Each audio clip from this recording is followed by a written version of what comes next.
professor in the Department of Information Studies at UCLA. He joins us live from Palo Alto, California, in Silicon Valley. Ramesh, good to have you with us. So look, I mean, many observers would say this is just another way for Trump to stop foreigners from getting into the US by making the cost of visas prohibitive. What do you make of this move by the Trump administration? Because the tech industry says, look, there are not enough skilled American workers to fill these jobs in the first place. Right, exactly. So Trump is in a quagmire here, right? On the one hand, he is counting on support from big tech, as he's gotten both before or at least soon after the inauguration, literally at the inauguration and afterward, right? And we've seen tech take a rightward turn and bend the knee, so to speak, to Trump on many different levels, from Bezos to Zuckerberg to all of them, right, in many different ways.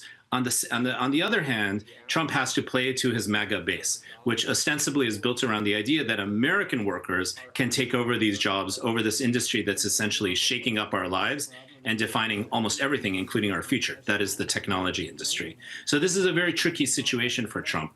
I want to remind everybody that Silicon Valley was very much built by our university systems, at least in part, Americans tied to those university systems, and immigrants, right? Silicon Valley would not be successful without all of these. In the meantime, what we see Trump doing is attacking universities in lots of different ways, including my own, and attacking immigrants, right?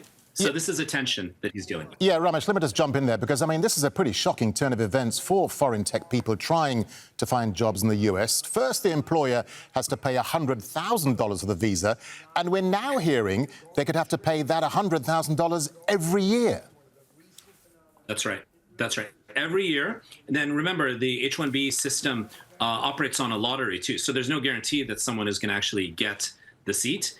And the question is whether the companies are going to be willing to pick up that tab. So in a sense, what Trump is doing is now having some tension with many of these companies that are extremely wealthy and that are supporting him. So there's really no guarantee around any of this. But this also does touch very clearly into the Trump doctrine, which is, give me money and I'm all good with things, right? So in a nutshell. So everything from the golden visa to connections to, foreign governments and so on. It's all about pay to play, right? So, but at the same time, that's not going to work very well in this technology industry. Note, the Trump administration has made massive investments into AI around this. And so who's going to take over those jobs? Yeah, let me just jump in. I mean, what impact then, you just touched on it there, what impact is this likely to have on the tech industry, particularly small companies, startups, in terms of recruitment and even viability? I mean, big tech, as you say, is crucial for the US economy and even, some would argue, for its national security.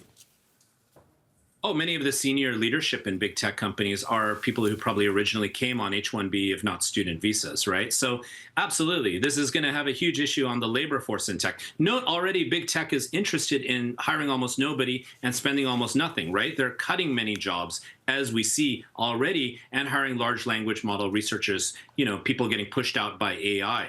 So who are these workers going to be, and how are we going to find them so that we can maintain competitiveness and top dog status? But the thing that's glaringly missing is the vision for the American worker or workers around the world, right? Trump said that his investments into AI and Stargate would create tens of thousands of jobs. Where are those jobs? What are those jobs? When are those jobs coming? What are they going to look like? There are so many questions. Ramesh Srinivasan, we have to leave it there. Many thanks for your time, Ramesh. Thank you. My pleasure. Thank you for having me.